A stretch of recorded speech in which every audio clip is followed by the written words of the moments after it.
In this video, I'm going to show you how to replace the front ABS wheel speed sensor on this Dodge Ram 2500. We're going to have to take the brakes off for this, so let's get started. Use a 24mm socket and remove all 8 of your lug nuts. If your vehicle has a cover here, well, you're going to want to pull that off first. Mine does not, so I'm just going to remove all these and then take the wheel off.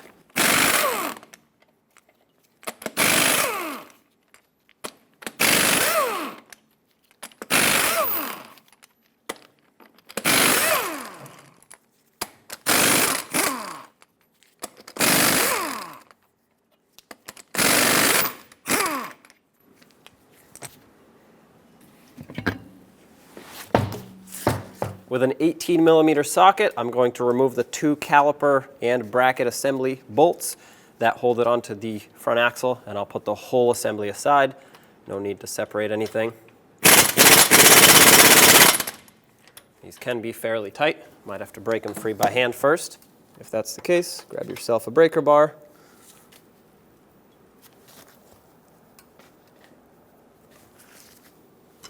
There we go.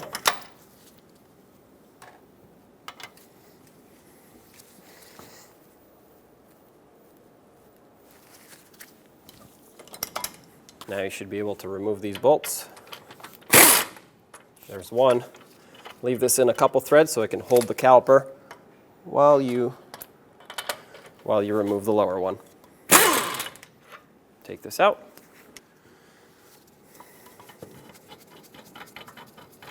Take that other bolt out, set it aside, and at this point you should be able to remove the caliper, bracket, and pads off of the rotor. I'm going to set it right up here and bungee cord it so that it's out of my way. I do not want to put any pressure on the brake hose. If you pull on this, it will get damaged. I'm going to use the bungee cord and tie the caliper up just so that it doesn't fall off. There we go. Now you can remove your rotor. If it's stuck on from rust buildup, you can either hit the backside or just hit it right in between the lug studs. That should break it free. Follow the ABS sensor wire up and you'll see on the back of this fender liner, it gets clipped in here. With a trim tool, you should be able to pop it right out. This is the main electrical connector for it. Press on the tab and separate this. I'm going to leave this over here and then follow the wire down with a trim tool, unhook it from this retainer. The new sensor comes with a new clip, so if you break this one, that's okay.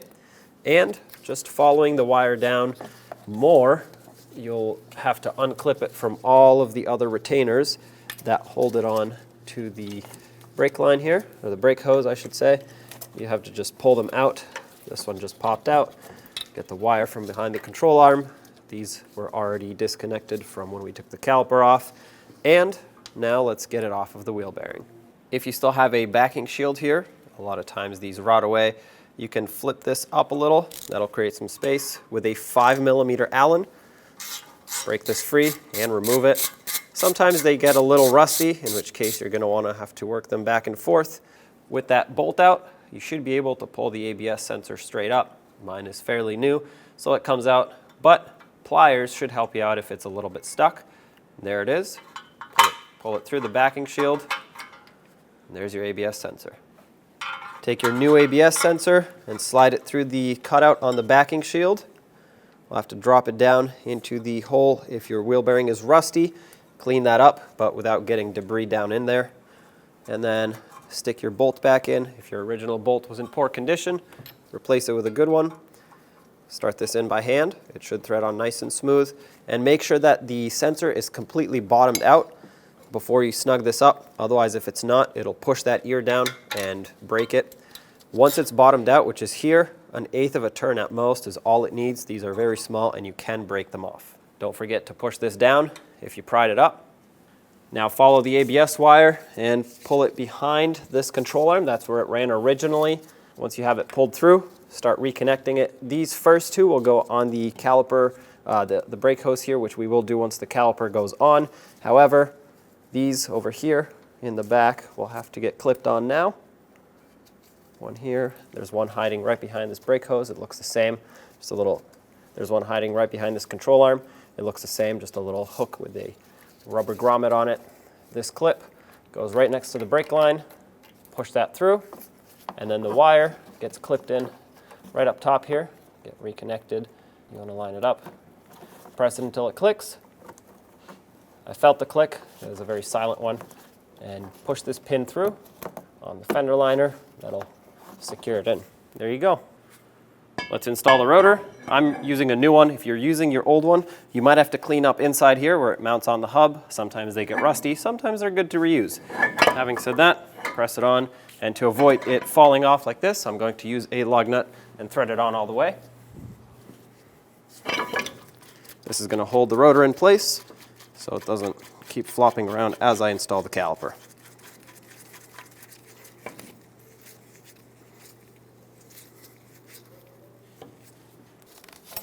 Now let's get the caliper back on. Remove your support, whatever you had here. Take the caliper, flip it over, and bring it right over the rotor. Make sure the pads fit on here. Might have to wiggle it to get it to line up. Once you line it up, have at least one bolt ready to start onto the threads here so that you can let go of the caliper. This one's started on. Start on the bottom. Might have to move it around a little to find those threads. Let's snug it up. And the top. The torque for these is 250 foot-pounds.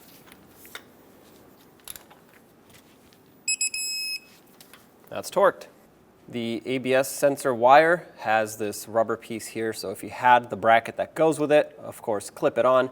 If not, just make sure it's going to be out of the way of everything, which it is for me, especially since it's behind the backing shield here. It should be good, but obviously, if it has the bracket, clip it back on. You can remove this lug nut that you put on for safety.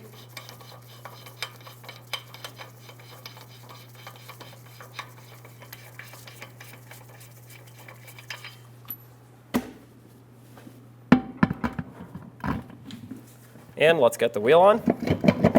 Press it on all the way.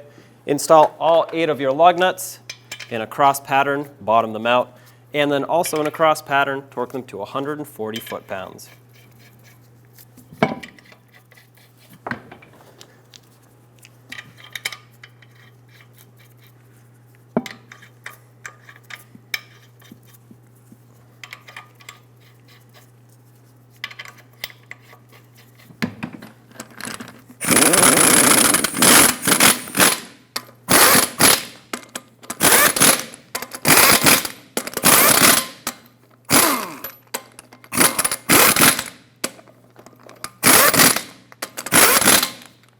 Let's torque these lug nuts to 140 foot-pounds in a cross pattern.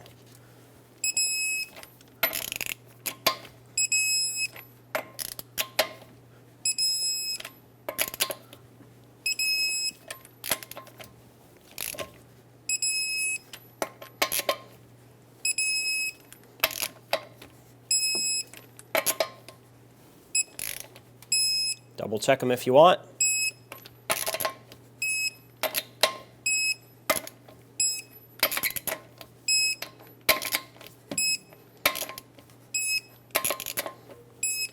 At this point, if your wheel had the lug nut cover, snap it back on. It just clips on. If not, there you have it. When only the best will do, demand TRQ. The only company that lets you view before you do. TRQ is committed to offering the highest quality aftermarket auto parts that are engineered for peace of mind. Thanks for using and viewing with TRQ.